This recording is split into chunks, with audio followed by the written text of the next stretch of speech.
ఒక్క రోజులో సీజ్ చేశారు, ఒక్క నైట్ లో మేము హిడెన్ ఆపరేషన్ చేశాక. అట్లాంటి ఎప్పటి నుంచిలో ఉన్నాయి.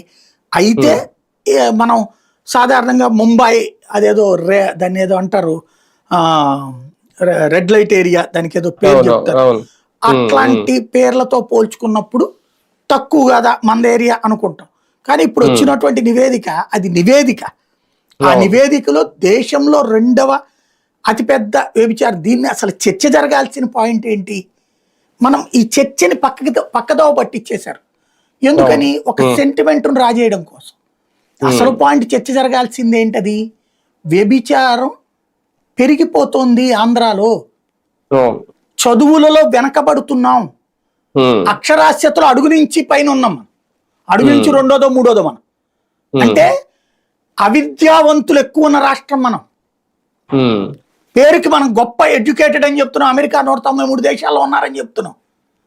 బట్ దాదాపు 30-40% దాకా చదువు రాని వాళ్ళు మన రాష్ట్రంలోనే ఉన్నారు.